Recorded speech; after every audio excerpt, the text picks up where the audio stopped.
বাংলাদেশ নিয়ে ভারতীয় মিডিয়ায় কেন এত অপপ্রচার? ভারতে এত এত ঘটনা ঘটে, কিন্তু সবকিছু ছাপিয়ে তারা যেন বাংলাদেশ নিয়েই সবসময় পড়ে থাকে। তাদের সবথেকে বড় মাথা ব্যথার কারণই যেন বাংলাদেশ। শেখ হাসিনা সরকারের পতনের কারণে যতটা না শেখ হাসিনা সরকার এবং আওয়ামী লীগের ক্ষতি হয়েছে, তার চেয়ে বেশি ক্ষতি হয়েছে ভারতের। সেজন্য তারা যেন পাগলা কুকুরের মতো হয়ে গিয়েছে।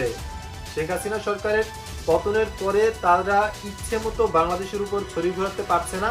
তারা বাংলাদেশের প্রত্যেকটা জিনিসে তাদের আধিপত্য বিস্তার করতে পারছে না এবং তারা বাংলাদেশের সরকারকে পুতুল করে রাখতে পারছে না, যার কারণে বাংলাদেশকে নিয়ে তারা অনেক বেশি গুজব এবং অপপ্রচার করছে।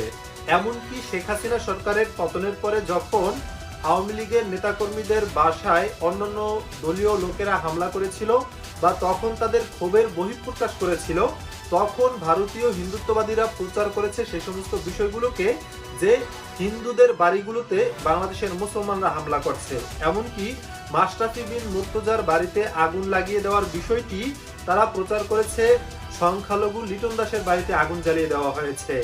এবং ভারতের আর বাংলা বা রিপাবলিক বাংলা চ্যানেলের কথা আর কি বলবো, সেই চ্যানেলটি দেখে কোনো নিউজ চ্যানেল মনে হয় না। আপনারা যদি সেই চ্যানেলটিতে হঠাৎ করে ঢুকেন তাহলে মনে করবেন কোনো পাগলা মলম বিক্রিকারী হয়তো হকারের দোকান হতে পারে।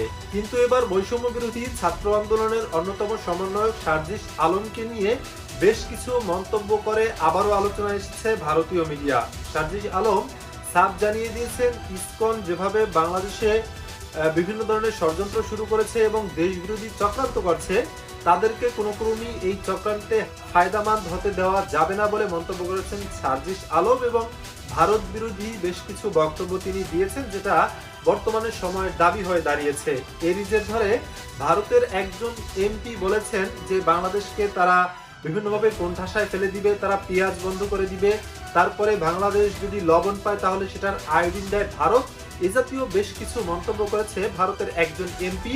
এবং ভারতীয় মিডিয়া বাংলাদেশের বিষয়গুলোকে নিয়ে বিভিন্নভাবে অপপ্রচারে যেন লিপ্ত হয়ে রয়েছে দিবারাত্রি।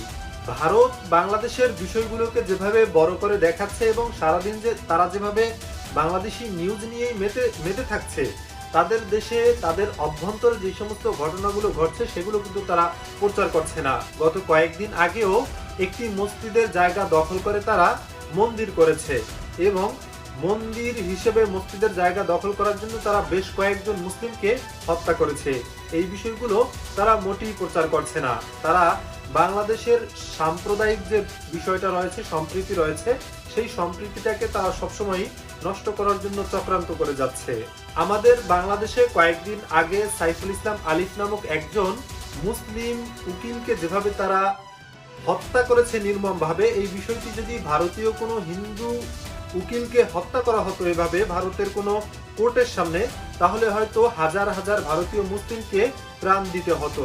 অথচ এই বিষয়গুলো তারা সামনে না এনে তাদের দেশের অভ্যন্তরীণ যে দুর্নীতি, অপপ্রচার, তারপরে তাদের দেশের যে দারিদ্রতা, তাদের দেশের যে শোচনীয় পরিস্থিতি, সেই বিষয়গুলো তারা তুলে না ধরে বাংলাদেশের পরিবেশ নিয়েই যেন, পরিস্থিতি নিয়ে যেন এবং বাংলাদেশের সাম্প্রদায়িক বিষয়গুলো নিয়ে, অভ্যন্তরীণ রাজনীতি নিয়েই যেন তারা পড়ে আছে।